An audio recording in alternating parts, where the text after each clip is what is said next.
So, why they don't want the vaccine? You see, safely sitting somewhere in the middle of nowhere, I've been listening to the discussions about the COVID-19 vaccine. And it has almost become a religious debate. I mean, have you ever heard Christians discuss the topic of the second coming of Christ? That can be a pretty heated discussion. Or how about the role of women in church? Guaranteed for a lively debate. And now we can actually add the COVID-19 vaccine discussion to the list.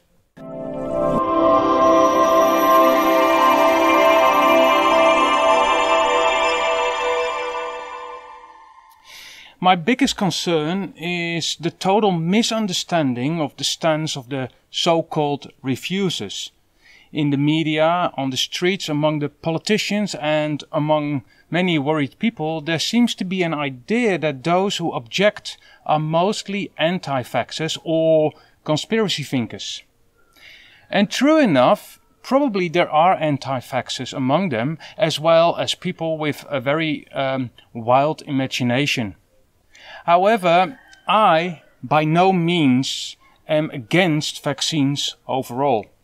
I believe that good vaccines are a blessing for many. Still, I too have doubts whether one needs certain jabs. Let me illustrate this with our move to Madagascar. You see, we were advised to get several vaccinations, among them hepatitis B and typhoid fever. The last one is not to be confused with typhus or paratyphoid fever or salmonellosis. Now, we decided to take the vaccine against hepatitis B, but not the typhoid one. Hepatitis is a nasty disease which can cause you trouble for many years.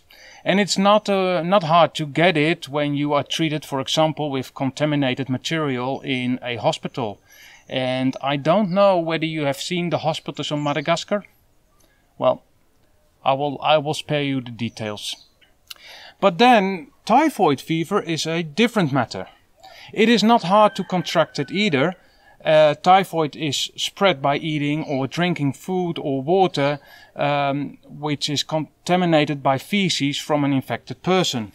Well, I can tell you a thing or two about eating contaminated food. Again, I spare you the details. Anyway, typhoid fever can be nasty, but if you're healthy, it will not likely kill you. You'll end up with severe diarrhea and probably a hefty belly pain. I think I know when things get out of hand, you can treat typhoid fever with good antibiotics. Most Malagasy, especially those living in the countryside, have built up their own immunity. When you get infected, your body jumps into action. If you have been vaccinated, you'll prevent about 40 to 90% of cases during the first 2 years. But when you get it naturally, you're almost certain that your body recognizes it the next time, resulting in a strong defense against it.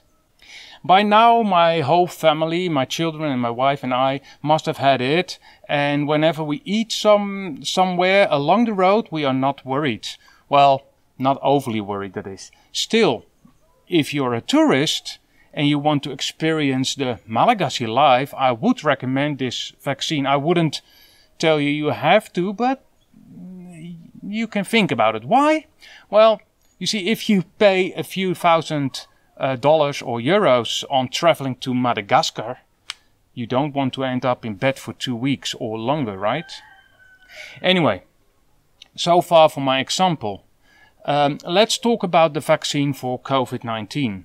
Why are there people who do not want to take this vaccine, and what are their practical and religious objections?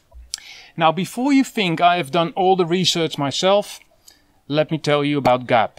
GAP is like Facebook, but without the censoring and the politically correct attitude. GAP actually promotes freedom of speech and is becoming more popular by the day, especially in the USA. In Europe it's less so, but it's coming. GAP decided to help me a little bit. Well, not me personally, of course, but still. More and more people are being forced into taking the jab, and GAP decided to put some exemption forms online. You will find the link in the description of this video. The forms come with both religious and practical objections. They come in different formats. You can use them in a variety of situations, like in the army or for medical workers. The forms are mostly meant for an audience within the United States, but I believe we can benefit from these forms in Europe as well.